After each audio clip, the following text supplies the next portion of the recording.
নবীজির সাথে একটা জানাজা নামাজ পড়ার জন্য বের হইলাম। যেই সাহাবী মারা গেছেন, সাহাবীর বাড়ি ছিল মদিনায়। কোথায়? মদিনার একজন সাহাবী ইন্তেকাল করেছেন। নবী জানাজার নামাজ পড়াবেন, আমরা জানাজা পড়ার জন্য নবীজির সাথে বের হইলাম। হাত্তা ইনতাহাইনা আলাল কবরি, আমরা যাইতে যাইতে কবরস্থান পর্যন্ত গিয়ে বসলাম। যেই কবরস্থানে সাহাবীকে দাফন করা হবে, ওই গোরস্থান পর্যন্ত আমরা যাওয়ার পরে দেখি ফালাম্মা ইউলহাদিল কবরু, এখন পর্যন্ত কবর খননের কাজটা শেষ হয় নাই, কবর খননের কাজটা চলতেছে।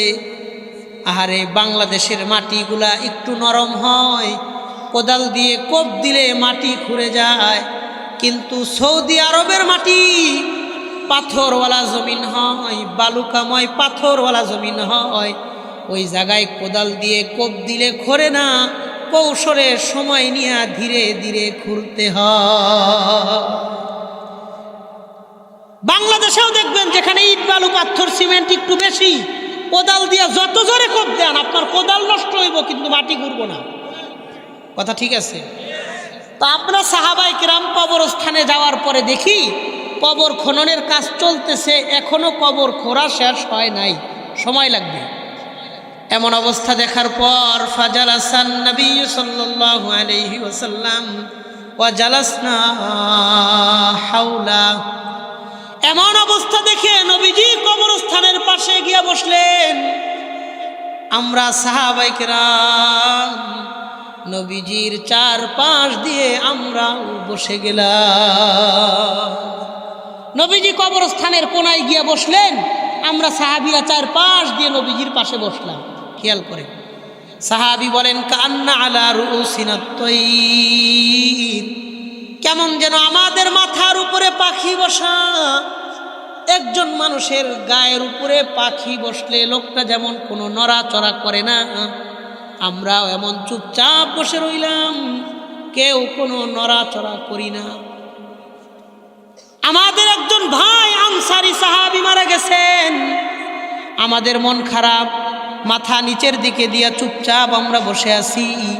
হঠাৎ করে নবীজি মাথাটা উপরের দিকে উঠাইলেন, আমাদের দিকে তাকাইলেন। তাকানোর পর নবীজি বললেন ইস্তাইযু বিল্লাহি মিন আযাবিল কবরি, হে আমার সাহাবায়ে কেরাম, তোমরা সবাই আল্লাহর কাছে কবরের আযাব থেকে বেশি বেশি তোমরা পানা চাও। এই যে একটা কবর দেখতেছো, তোমাদের সামনে খনন করা হইতেছে, কয় হ, এই কবরের আযাব থেকে আল্লাহর কাছে বেশি বেশি পানা চাও। সাহাবী বলেন ক্বালা লানা হাযা মাররাতাইনি আও সালাসা, নবীজি আমাদেরকে এই কথাটা বললেন 2 অথবা 3 বার। বলেন তো একটা কথাই যদি 2 বার কিংবা 3 বার বলা হয়, ওই কথাটার গুরুত্বটা কম থাকে না বেশি থাকে? নবীজি 3 বার সাহাবায়ে কেরামদেরকে বললেন তোমরা আল্লাহর কাছে এই কবরের আযাব থেকে বেশি বেশি পানা চাও। এরপরে নবীজি বললেন শোনো, আমি তোমাদেরকে 2টা কথা বলতে চাই। আমার কথা 2টা কি, তোমরা একটু মনোযোগের সাথে শুনবা। সাহাবায়ে কেরাম বললেন ক্বালু বালা ইয়া রাসূলুল্লাহ, নবীজি অবশ্যই আপনার কথাগুলো আমরা মনোযোগের সাথে শুনবো, আপনি বলেন। নবীজি বললেন একজন ভালো মানুষ দুনিয়া থেকে কত সুন্দর করে তার মরণ হয়, আর একজন গুনাহগার মানুষ কতটা কষ্টে নির্মমভাবে তার দুনিয়া থেকে মরণ হয়, ইন্তেকাল হয়। আমি এই 2টা বিষয় তোমাদের সামনে বর্ণনা করতে চাই। এরপরে নবী বললেন শোনো, ওয়া ইন্নাল আবদাল মুমিনা ইযা কানা ফি ইনকিতাইম মিনাদ দুনিয়া ওয়া ইকবালিম মিনাল আখিরা, একজন ইমানদার মানুষ যেদিন দুনিয়া থেকে বিদায় নিয়ে আখিরাতের দিকে যেদিন রওনা করবে, মারা যাবে, লোকটা কেমনে মারা যায়? নবী বলেন নাজালাত ইলাইহি মিনাস সামাই মালাইকা, এই ইমানদার ব্যক্তির আত্মাটারে কবজা করার জন্য আসমান থেকে বিশাল বড় একটা ফেরেশতার জামাত এই ইমানদার ব্যক্তির বাড়িতে আল্লাহ তাআলা পাঠায়া দেয়। আল্লাহ বলেন, যাও, আমার ওই বান্দা আজকে আমার কাছে আসবে, সে যেন একলা একলা না আসে। তোমরা তাকে রিসিভ করে সম্মান দিয়ে সংবর্ধনার সাথে আমার বান্দাকে আজকে আমার কাছে নিয়ে আসবা। সুবহানাল্লাহ। আল্লাহর হাবিব বলেন, হাত্তা ইয়াজলিসু মিনহু মাদ্দাল বাসার। ইমানদার ব্যক্তির বাড়িতে ফেরেশতারা আসার পরে ওই লোকটা যত দূর পর্যন্ত দেখতে পারে, তার চোখের দৃষ্টির সীমানা পর্যন্ত রাস্তার দুই পাশ দিয়ে আত্মাটারে স্বাগতম জানানোর জন্য ফেরেশতারা দাঁড়ায়া যায়। এই লোক যত দূর পর্যন্ত দেখে, তার চোখের দৃষ্টির সীমানা যত দূর পর্যন্ত যায়, ফেরেশতারা রাস্তার দুই পাশ দিয়ে আত্মাটারে স্বাগতম জানানোর জন্য দাঁড়ায়া থাকে। সুবহানাল্লাহ। আল্লাহর হাবিব বলেন, হাত্তা ইয়াতি মিন বাইনিহিম মালাকুল মাউত। ওই দাঁড়ানো ফেরেশতাদের সামনে দিয়া হাইটা হাইটা মালাকুল মাউত, যেই ফেরেশতা জান কবজা করবে ওই ফেরেশতা আসতে থাকে। যেই ফেরেশতা মুমিনের জান কবজা করবে, আমরা যারে আজরাইল নামে চিনি, কোরআন আর হাদিসে তাকে মালাকুল মাউত বলা হয়েছে। কোরআন আর হাদিসে কোথাও আজরাইল শব্দ নাই, মালাকুল মাউত বলা হয়েছে। মালাকুল মাউত মৃত্যুর ফেরেশতা। মালাকুল মাউত হেঁটে হেঁটে আসতে থাকে। আল্লাহর নবী বলেন, ওয়া মাআহু শাইআন। মালাকুল মাউত ইমানদার ব্যক্তির আত্মার জন্য আল্লাহর কাছ থেকে দুইটা জিনিস নিয়ে আসে। মনোযোগ দেন, কয়টা জিনিস নিয়ে আসে? মালাকুল মাউত মানে যেই ফেরেশতা জান কবজা করবে, ইমানদার ব্যক্তির আত্মার জন্য আল্লাহর কাছ থেকে দুইটা জিনিস নিয়ে আসে। কয়টা জিনিস? খেয়াল করে।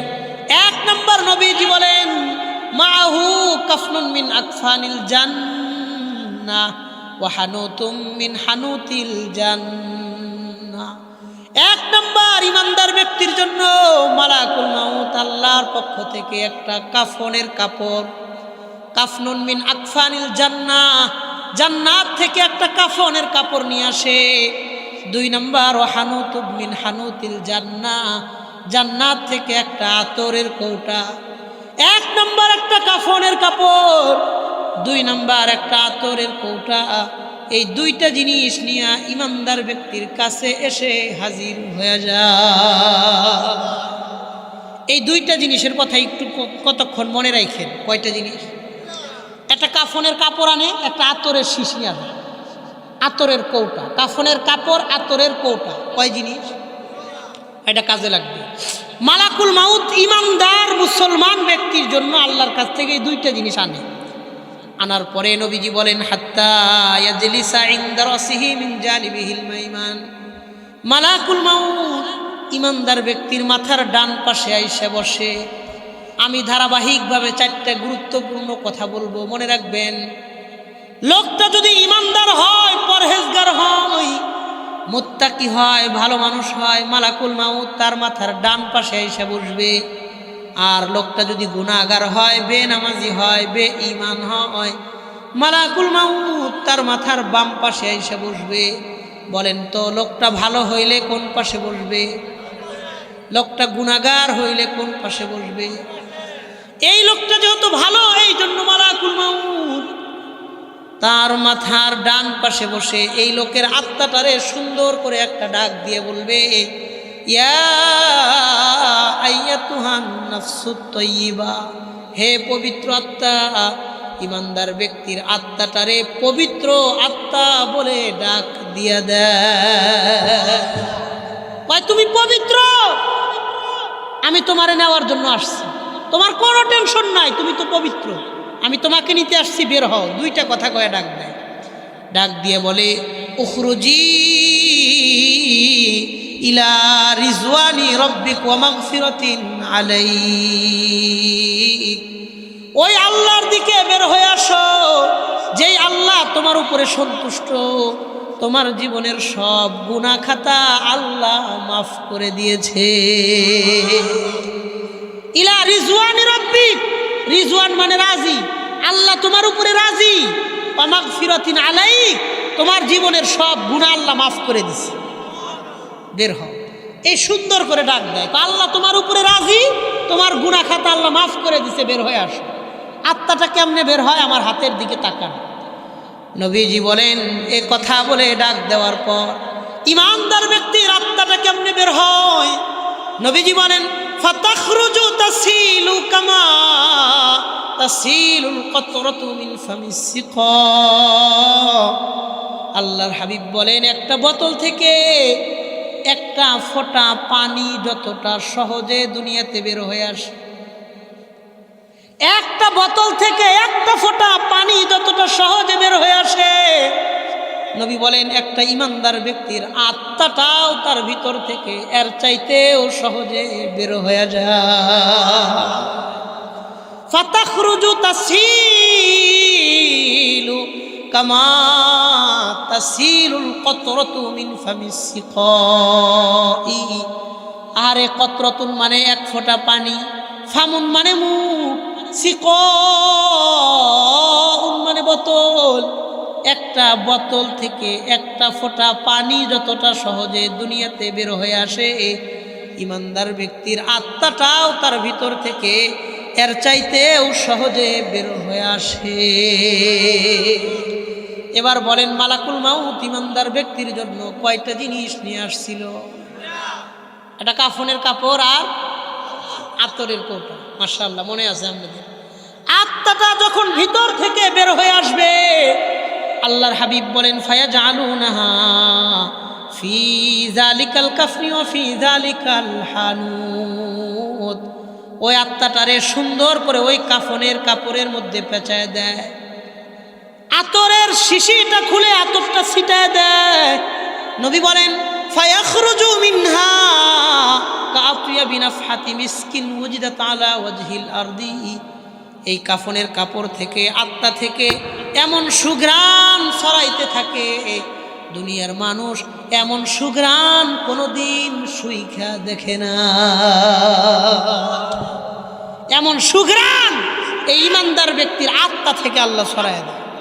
নবীজি বলেন, ফালা ইয়ামুরুনা বিহা আলা মালাইম মিনাল মালাইকা।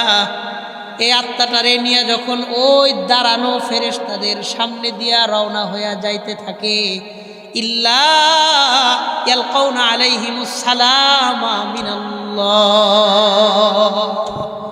ওই সব ফেরেশতারা ইমানদার ব্যক্তির আত্মাটারে আল্লাহর পক্ষ থেকে সেলুট আর সালাম জানাইতে থাকে। দুনিয়াতে সেনাবাহিনীর বড় কোনো অফিসার এক জায়গা দিয়ে গেলে বাকি সেনা সদস্যরা যেমন সেলুট সালাম আর সম্মান জানায়, এই ইমানদার ব্যক্তির আত্মাটারে ওই দাঁড়ানো ফেরেশতারা আল্লাহর পক্ষ থেকে সেলুট সালাম এবং সম্মান জানাইতে থাকে। সুবহানাল্লাহ। আল্লাহর হাবিব বলেন, হাত্তা ইয়াতিয়া বিহা ইলাস সামাঈদ দুনিয়া। আত্মাটারে নিয়ে যখন দুনিয়ার আসমান পর্যন্ত যায়, ফায়াস্তাফতাহুনা লাহু আবওয়াবাস সামা। আসমানের দরওয়াজাগুলা খুলে দেওয়ার জন্য আল্লাহর কাছে আবেদন জানানো হয়। আসমানের দরওয়াজাগুলো আল্লাহ খুলে দেন। প্রথম আসমান, দ্বিতীয়, তৃতীয়, চতুর্থ, পঞ্চম, ষষ্ঠ, সপ্তম, 7 আসমানে যখন আত্মাটারে নিয়ে যাওয়া হয়, আরশের সামনে যখন আত্মাটারে নিয়ে হাজির করা হয়, আরশের আশেপাশের ফেরেশতারা ডাক দিয়ে জিজ্ঞাসা করে বলেন, লিমান হাযিহির রূহুত তাইয়্যিবু। এই পবিত্র আত্মাটা কার? আমরা ওই ব্যক্তির দুনিয়ার পরিচয় সম্পর্কে আমরা জানতে চাই। এত সুন্দর গ্রাম ছড়াইতেছে, জান্নাতের গ্রাম বের হইতেছে, আত্মাটা কার? আমরা তার পরিচয় জানতে চাই। এবার 2 নম্বর একটা কথা খুব মনোযোগ দিয়ে মনে রাখেন, আমি আর আপনি যেদিন মইরা যাব, মারা যাব, ওই দিন আমার আপনার 2 কাঁধের 2 জন ফেরেশতা থাকে, কিরামান কাতিবিন। ওই দিন থেকে 2 জন ফেরেশতার দায়িত্ব, ডিউটি সেদিন শেষ হবে। কথা কন। তারা আমার অন্যের ভালো মন্দ লিখতো। এখন আমি আমনে মরে গেছি, এই দুইজনের আর কোনো কাজ আছে? আর কোনো দায়িত্ব আছে? এদের আর কোনো দায়িত্ব নেই। তো এই দুই ফেরেশতাকে আল্লাহ ডাক দিবেন, আসো আমার এই বান্দার দুনিয়াতে কি কি পরিচয় ছিল, আমার ফেরেশতাদের সামনে তুমি সম্পূর্ণ পরিচয় আমার ফেরেশতাদেরকে শোনায় দাও। নবীজি বলেন, ফায়ুসাম্মুনাহু বিআহসানি আসমাইহি ফিদ দুনিয়া। এই লোকটার দুনিয়াতে কি কি পরিচয় ছিল, আহারে দুনিয়াতে কোন মসজিদের মুসল্লি ছিল, ফজরের সময় কঠিন ঠান্ডা পানি দিয়া ওযু করে কারা মসজিদে গিয়া ফজরের নামাজ আদায় করত, কোন মসজিদের জন্য সামান্য জমি দিয়েছে, কোন কবরস্থানের জন্য সামান্য জায়গা দিয়েছে, কোন গরিব মানুষকে শীতের দিন 200 টাকা দিয়ে একটা কম্বল কিনে দিয়েছে, ঈদের দিন কোনো অসহায় ফ্যামিলিতে পরিবারে 200 টাকার বাজার করে দিয়েছে। দুনিয়ার প্রত্যেকটা ছোট ছোট ছোট ছোট ভালো কাজ ওই দিন আল্লাহর সামনে পাঠ করে করে শোনায়া দেওয়া হবে। যতগুলো ভালো কাজ আছে সবগুলো ভালো কাজ আল্লাহর সামনে প্রেজেন্ট করা হবে, উপস্থাপন করা হবে। আল্লাহ এই ভালো কাজ আপনার এই বান্দার দুনিয়াতে ছিল, এটাই তার পরিচয়। আল্লাহ যখন সমস্ত ভালো কাজগুলা দেখবেন, আল্লাহ জিজ্ঞাসা করবেন, আকুল্লুহা লাহু, এই সবগুলা কাজ কি আমার এই বান্দা?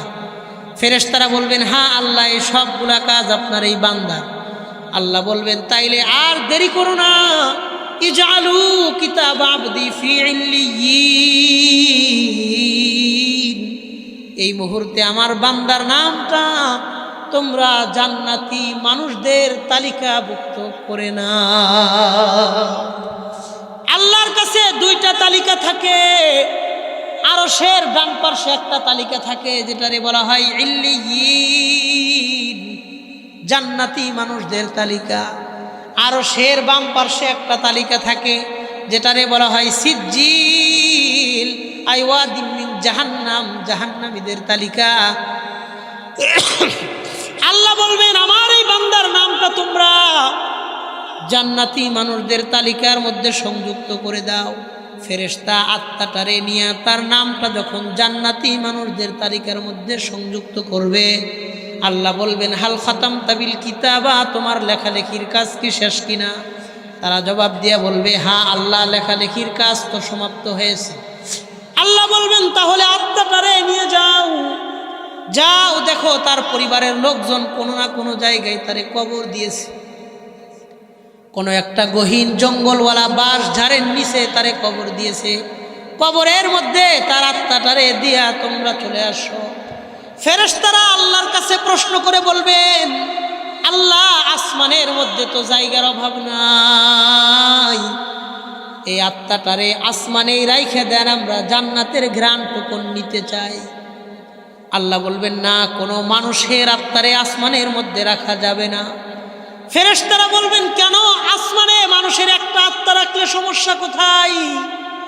আল্লাহ জবাব দিয়ে বলবেন, কারণ আমি বনি আদমের সাথে ওয়াদা করেছি, আমি মানুষের সাথে প্রতিশ্রুতি দিয়ে বলেছি, ফাইন্নী মিনহা খলাকতুহু ওয়া ফিহা উঈদুহু ওয়া মিনহা উখরিজুহু তারাতান উখরা। আমি বনি আদমের সাথে কথা দিয়েছি, ওয়াদা দিয়েছি, এই মাটি থেকেই তোমাদেরকে তৈরি করেছি, মরণের পরে এই মাটির মধ্যেই তোমাদেরকে ফিরিয়ে দিব, হাসরের মাঠে এই মাটি থেকেই তোমাদেরকে আমি আল্লাহ আবার উত্থাপন করব। এই জন্য আসমানের মধ্যে কারো আত্মা রাখা যাবে না। যাও আত্মাটারি নিয়ে কবরের মধ্যে দিয়ে তোমরা চলে আসো।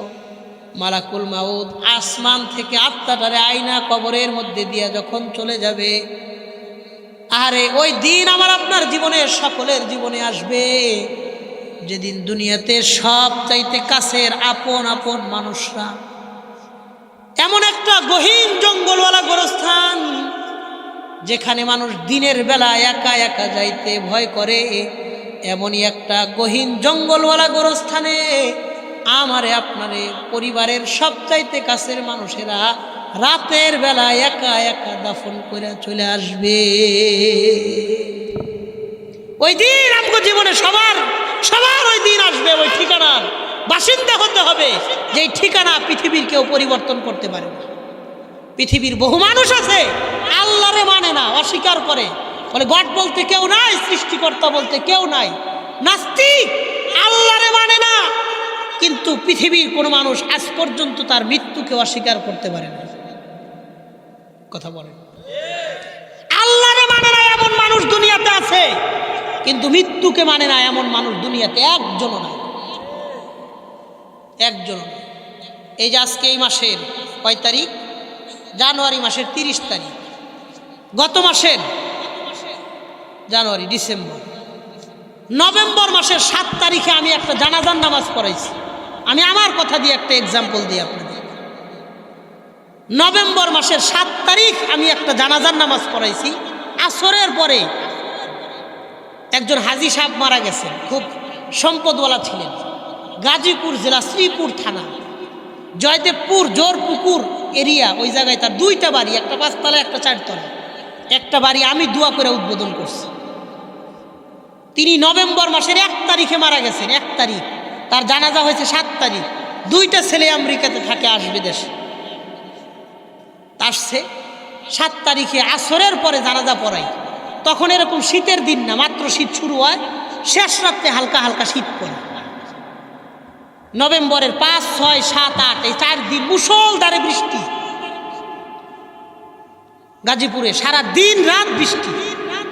আমি যখন নামাজ পড়াই ওই সময় প্রচণ্ড বৃষ্টি। 1 হাত দিয়ে ছাতা ধরে, 1 হাত দিয়ে নিয়ত ধরে রাখছে সব মুসল্লি। অনেক মানুষ হয়েছে নামাজে, কিন্তু সবাই ছাতা নিয়ে নিয়ে আসছে। তো জানাজার নামাজটা পড়ায় আমি আমার গাড়িতে গিয়ে বসছি। এখান থেকে এই যে আপনাদের বড় যে একটা বাড়ি, এতটুকুন রাস্তা গেছি। নামাজ শেষ, গাড়িতে বসে আমি গাড়ি টান দিছি। মেন রাস্তার কাছে যাওয়ার পরে দেখি রাস্তার উপরে একটা লাল তেরপাল টানায় রাখছে। এই যে আপনাদের নিচে যেমন লাল তেরপাল বিছানো আছে, এমন একটা তিরপাল রাস্তার উপরে ছোট্ট করে একটা তিরপাল টানায় রাখছে। তো আমি আমার সফর সঙ্গীরে জিজ্ঞাসা করলাম, এই জায়গায় লাল তিরপাল টানায় রাখছে কারণ কি? কয় হুজুর, নিচে তাকায় দেখেন পানি দেখা যায়, এই পানির নিচেই হলো হাজী সাহেবের কবর। গতকালকে আমরা হাজী সাহেবের এখানে কবর খুঁড়েছি। সারা রাত বৃষ্টি হয়েছে, সারা দিন বৃষ্টি, এখনো বৃষ্টি। জায়গাটা নিচে হওয়ার কারণে পানি দিয়ে ভরপুর হয়ে গেছে। হাজী সাহেবের ওসিয়ত ছিল যেন তার স্ত্রীর কবরের পাশে যেন তাকে কবর দেওয়া হয়। হুজুর, তার ওসিয়ত মোতাবেক এই জায়গায় কবর হবে, এটাই পরিবারের সিদ্ধান্ত। আমি মনে মনে চিন্তা করে জিজ্ঞাসা করলাম, আহারে কবরের মধ্যে পানি দিয়ে ভরপুর হয়ে আছে, এই জায়গায় মানুষ দাফন করবে কিভাবে? কারণ স্বাভাবিক প্রশ্ন, কমন প্রশ্ন হলো, মানুষ যখন মারা যায় তার লাশটা পানিতে ডোবে না, বরং লাশটা ভাসতে থাকে। এই জন্য কেউ যদি কাউকে অন্যায়ভাবে হত্যা করে, তার লাশের পেট কাইটা পানিতে ফেলায় যেন লাশটা ডুবে যায়। কথা কন ঠিক কিনা? পুরাতন কোনো কবরস্থান যদি নদীতে ভেঙে যায়, তাইলে দেখবেন পুরুষের লাশগুলো এমন চিত হইয়া হইয়া ভাসতে ভাসতে যায়, আর মহিলাদের লাশগুলা এমন উপর হইয়া ভাসতে ভাসতে যায়। এই পরিবর্তন, এই সিদ্ধান্ত, এই ফাইসালা একমাত্র কার? তো আমি স্বাভাবিকভাবে জিজ্ঞাসা করলাম, হাজী সাহেবরে কবরে নামাইলে লাশ তো ভাসবো, তাইলে মাটি দিব কেমনে? কয় হুজুর, পাশে তাকায় দেখেন 2-4টা বাঁশ ছোট ছোট করে কাইটা রাখছে, 2টা কলার গাছ কাটা আছে। হাজী সাহেবকে কবরের মধ্যে নামানোর পরে ওই বাঁশগুলো আড়াআড়িভাবে দেওয়া হবে, আড়াআড়িভাবে বাঁশগুলো দিয়ে কলার গাছ দিয়ে চাপ দেওয়ার সাথে সাথে মাটি দেওয়া হবে, এটাই সিদ্ধান্ত হয়েছে। আমি অবাক হয়ে গেলাম, একজন মানুষকে তার আত্মীয় স্বজন পানির মধ্যে কিভাবে কবর দিবে, দাফন করবে? আমি বললাম, তুমি গাড়ি থামাও। ড্রাইভারে বললাম, তুমি গাড়ি থামাও, আমি হাজী সাহেবের দাফনটারে নিজ চোখ দিয়া দেখা যাইতে চাই। আহারে, আমি জানি আমার কথার উপর আপনাদের 100% ভরসা, বিশ্বাস, আস্থা আছে। তারপরেও শুধুমাত্র আমি আমার ভরসা আর বিশ্বাসের জন্য আপনাদেরকে বলি, আমি যখন গাড়ি থেকে নামার পরে ওই কবরের কয়েকটা ছবি আমি আমার মোবাইলে উঠাইছিলাম। এই যে দেখেন, যারা কাছে আছেন দেখেন, উপরে একটা লাল তেরপাল টানানো, নিচে একটা পানি ভর্তি কবর দেখা যায়। দেখছেন?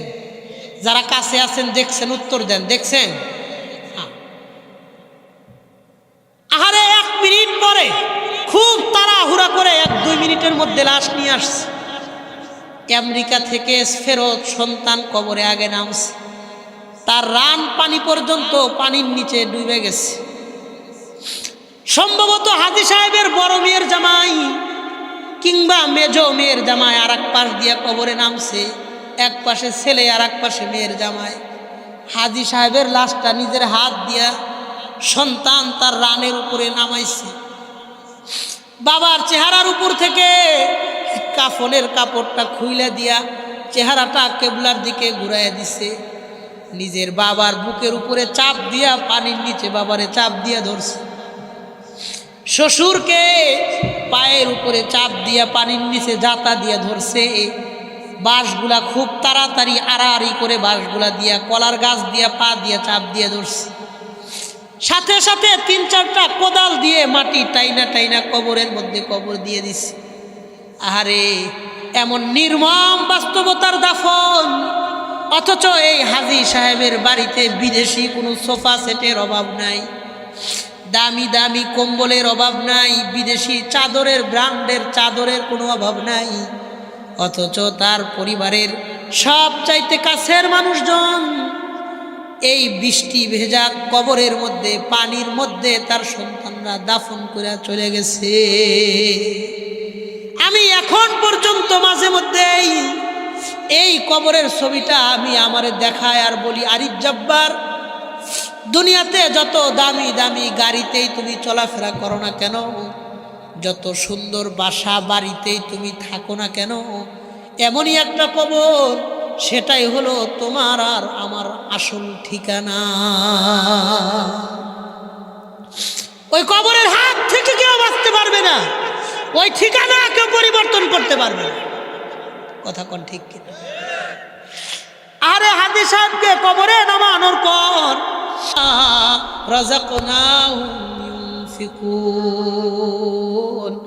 আমি আল্লাহ যতটুকু রিজিক দিয়েছি সেখান থেকে তারা আল্লাহর রাস্তায় দান করবে। জানলাম মুমিনের 5 নাম্বার গুণ হলো দান। কি দান? তাহলে 5টা কিন্তু হয়ে গেছে। 1 জিকির, 2 তিলাওয়াত, 3 ভরসা, 4 নামাজ, 5 দান। আমি খুব সহজে বলি, প্রথম 3টারে এক লোকে কইবেন, পরের 2টারে আলাদা আলাদা কইবেন। কোন? জিকির, তিলাওয়াত, ভরসা, নামাজ, দান। আরেকবার কোন? জিকির, তিলাওয়াত, ভরসা, নামাজ, দান। কি ও কয়টা হয়েছে? 5টা হয়ে গেছে। মাশাআল্লাহ, আপনি বয়ান শেষের দিকে। তাইলে যেই লোক নিজের মুসলমান দাবি করে তার গুণ কয়টা? আমি বলবো, আমার সাথে সাথে আপনারা গুণগুলা বলবেন। বলেন। 1, আমিও বলি 1, উনিও বলে। তো ফজরের আজান তো এনই দিব, আমি 1 কইব, আপনারা গুণ কইবেন। 1 জিকির, 2 তিলাওয়াত, 3 ভরসা, 4 নামাজ, 5 দান। মাশাআল্লাহ, যেমনি আওয়াজ দিচ্ছেন জিগাইলে কইতে পারতেন নি? জিগাইলে কইতে পারবেন নি? কে কে পারবেন একটু দেখি তো ইনশাআল্লাহ। ও মাশাআল্লাহ, সবাই দিয়ে হাত তুলতেছে। ও আসলেই পারবেন? মাশাআল্লাহ, হাত নামা। এই ছোট ভাই তুমি দাঁড়াও, বেসো না। কি নাম তোমার? মিনহাজ। কি করো? পড়াশোনা। মাশাআল্লাহ, আল্লাহ মিনহাজের মেধা বুদ্ধিতে হায়াতে বরকত দান করো। মা বাবার স্বপ্ন যেন পূরণ করতে পারে, নিজের ভবিষ্যৎ যেন উজ্জ্বল করতে পারে, সেইভাবে আল্লাহ চলার তৌফিক দান করো। মিনহাজ বলো, যেই লোক দুনিয়াতে নিজের মুসলমান দাবি করে, মনে করে যে আমি মুসলমান, তার মধ্যে 5টা গুণ থাকতে হয়। 1 2 তিলাওয়াত, 3 4 5। মাশাআল্লাহ কইতেন না?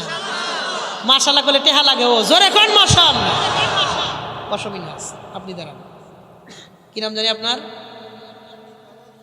আনোয়ার হোসেন ভাই। কি করেন? কোনিয়াতে? আচ্ছা, মস্কোতে। দেশের বাড়ি? আচ্ছা, এলাকাতে। আনোয়ার হোসেন ভাই, যেই লোক নিজের মুসলমান দাবি করে তার 5টা গুণ লাগে। 1 2 তেলাওয়াত, 3 ভরসা, 4 5 হাত দিয়ে বোঝেন না কি কন লাগবো, এক কি 2 বার করন যাইব, জোরে কোন মাশাআল্লাহ। ওই পিছনে নীল নীল কোট পরা, আপনি দাঁড়ান। মাশাআল্লাহ, কি নাম? মঈনুদ্দিন ভাই। কিতা করেন? কিসের ব্যবসা? মাশাআল্লাহ, দামটা একটু কমায় রাখেন। কেরে জিগাইলাম কি এর ব্যবসা? আমি জুমার নামাজ পড়াই মোহাম্মদপুর, ঢাকা। আমার এক মুসল্লি একদিন আয়া আমার লোকের রসিকতা করে, অল্প বয়স।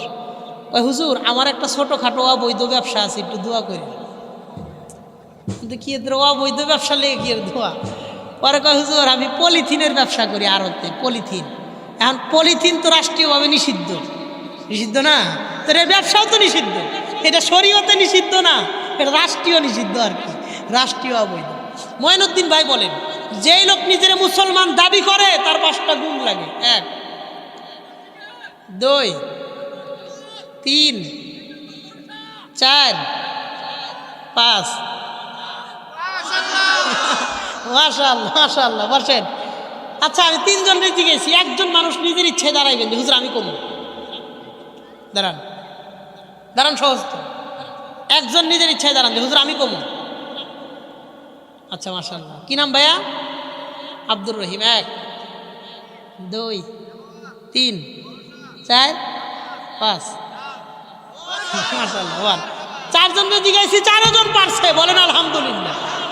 আমার বিশ্বাস একদম A to Z, শুরু থেকে শেষ পর্যন্ত মাইকলা সহ যদি জিজ্ঞাসা করি, 2-1 জনের ক্ষেত্রে সিরিয়ালটা একটু এদিক সেদিক হতে পারে, কিন্তু গুণ 5টা পারবে সবাই ইনশাআল্লাহ।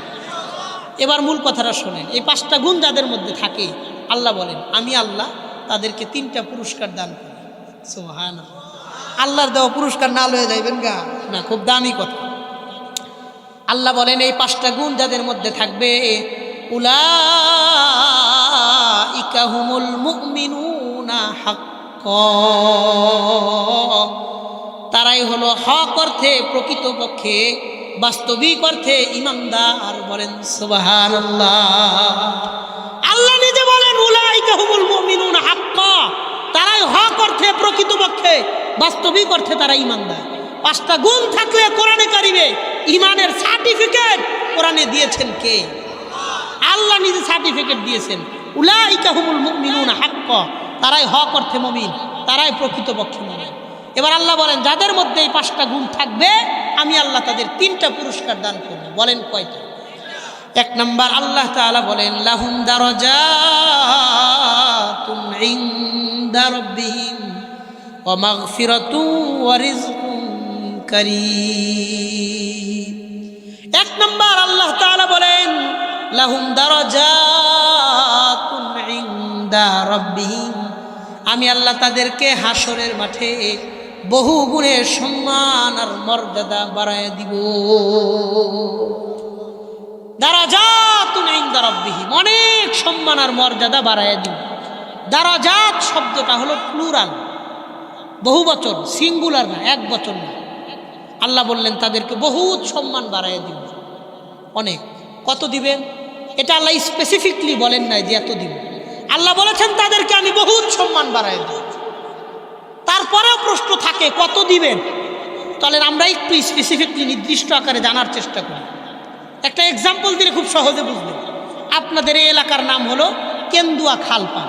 এই এলাকায় অনেক গরিব মানুষ, মানুষের কাছে ছায়া চিন্তা ভিক্ষা করে খুব কষ্টে নিজের পেট পিঠ সংসার চালায়, এমন গরিব মানুষ আছে না নাই? এমন একজন গরিব মানুষ আপনারে কইছে, আব্দুর রহমান আমার লগে কাঞ্চন ব্রিজের গোড়ায় টোল প্লাজার এখানে এসে দেখা কইরো, তোমারে কিছু দিম। 2টা কথা কইছে, খেয়াল করেন। আব্দুর রহমান আমার লগে দেখা কইরো, কিছু দিমু। কয়টা কথা? দেখা কইরো, কিছু দিমু। একটা ফকির মানুষ বলছে।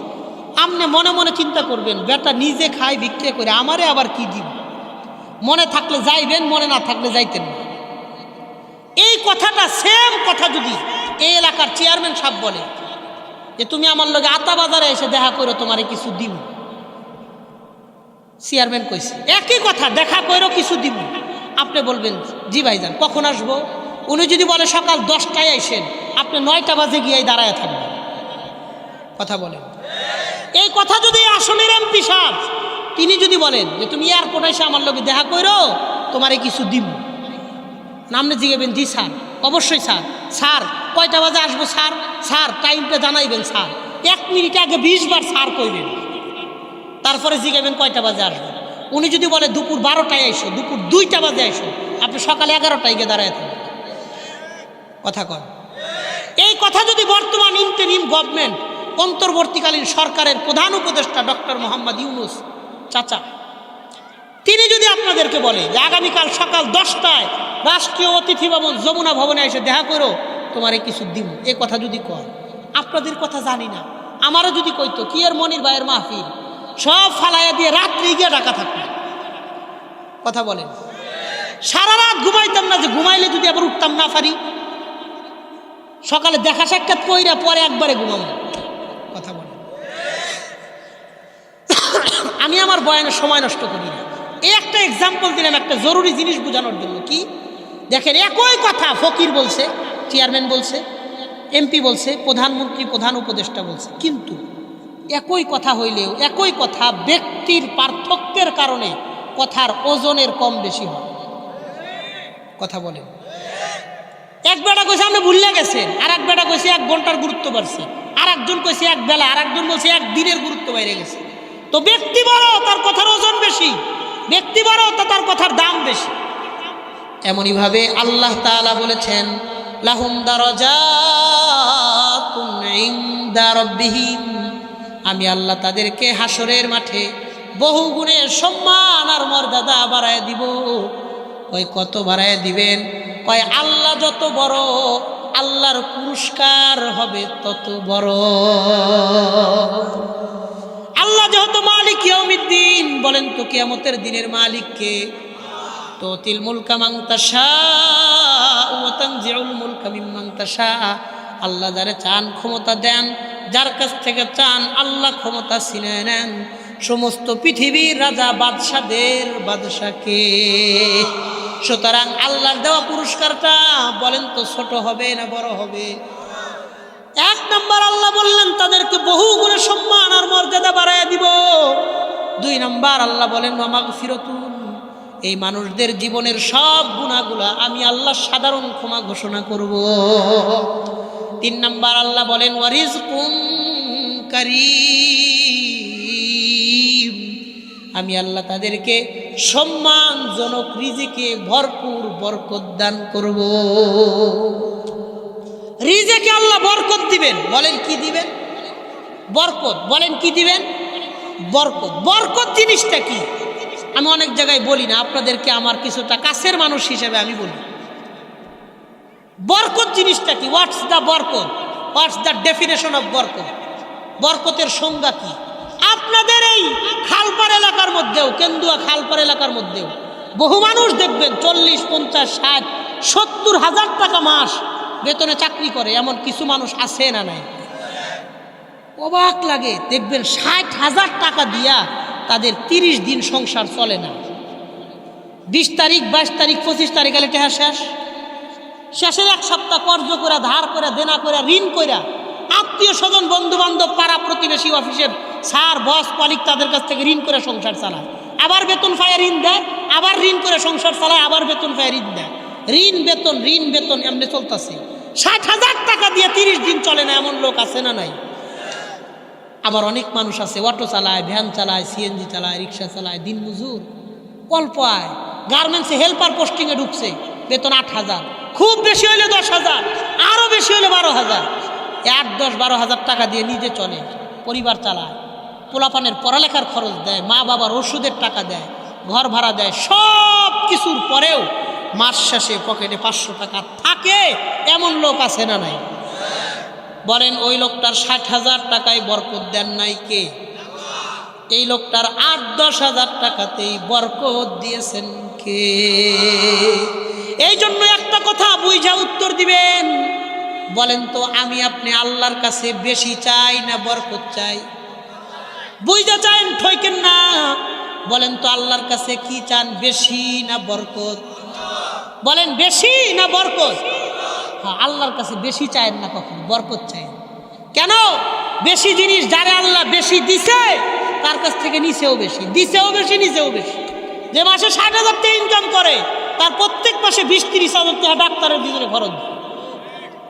আর আমি আজ পর্যন্ত কোনো রিক্সাওয়ালা, কোনো কামলা, সরি টু সে আমি এই শব্দ ব্যবহার করলাম, কামলা, কোনো রিক্সাওয়ালাকে আমি কোনোদিন রাতে একটা ঘুমের ওষুধ খায়া ঘুমাইতে দেখিনি।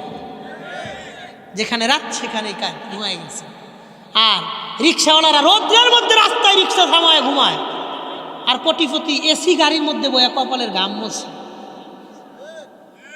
কথা বলেন, এবার বুঝা বলেন আল্লাহর কাছে কি চান, বেশি না বরকত? নদীর পানি দেখা যায় অনেক বেশি, চৈত মাসে নদীর পানি থাকে না। টিউবওয়েলের পানি দেখা যায় কম, কিন্তু চৈত মাসেও পানি থাকে, বর্ষাকালেও পানি থাকে। নদীর পানি বেশি হইলেও জীবন চলে না, টিউবওয়েলের পানি কম হইলেও এটা দিয়ে জীবন চলে, জীবন থাইমা থাকে না। কথা ঠিক আছে নি? বলেন আল্লাহর কাছে কি চান, বেশি না বরকত? আল্লাহ এই কেন্দুয়া খালপার এলাকার প্রত্যেকটা মেহনতি পরিশ্রমী হালাল ইনকামধারী মানুষের অল্প মেহনতের ইনকামে ভরপুর বরকত দান করে দেন, বলেন আমিন। আমি এই পর্যন্ত আপনাদের সামনে 8টা কথা বললাম। মুমিনের 5টা গুণ, 3টা পুরস্কার, 5, 3, 8। একটা হাদিস পড়েছিলাম আপনাদের সামনে। নবীজি বলেন ছোট্ট একটা জিকির, ফজিলত অনেক বেশি। আল্লাহর নবী বলেন মান ক্বালা সুবহানাল্লাহি ওয়া বিহামদিহি ফি ইয়াউমিন মিআতা মাররা, যেই ব্যক্তি প্রত্যেক দিন 100 বার পড়ে, বলেন কয়শো বার? সবাই কোন কয়শো বার?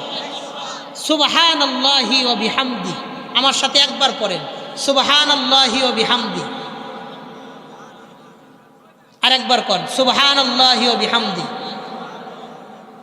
বুখারী শরীফের 6405, 6405, 645 এই হাদিসের মধ্যে নবী বলেন যেই লোক প্রত্যেক দিন 100 বার পড়ে সুবহানাল্লাহি ওয়া বিহামদি, কি লাভ, কি ফজিলত। নবী বলেন মান ক্বালা সুবহানাল্লাহি ওয়া বিহামদিহি ফি ইয়াউমিন মিআতা মাররা হুত্তাত খাতায়াহু ওয়া ইন কানাত মিসলা জাবাদিল বাহরি।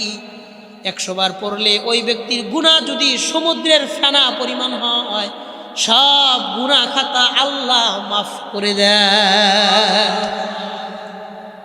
এটা বুখারী শরীফের হাদিস, সহিহ হাদিস, আমার বানানো কথা না। নবী বললেন যেই ব্যক্তি প্রত্যেক দিন 100 বার পড়ে সুবহানাল্লাহি ওয়া বিহামদিহি, তার গুনাহ সমুদ্রের ফেনা পরিমাণ হইলেও সব গুনাহ খাতা আল্লাহ মাফ করে দেয়। ফরম টুডে, ফরম নাও, আজকে থেকে, এখন থেকে সুবহানাল্লাহি ওয়া বিহামদিহি দিনে 100 বার পড়ব, কিংবা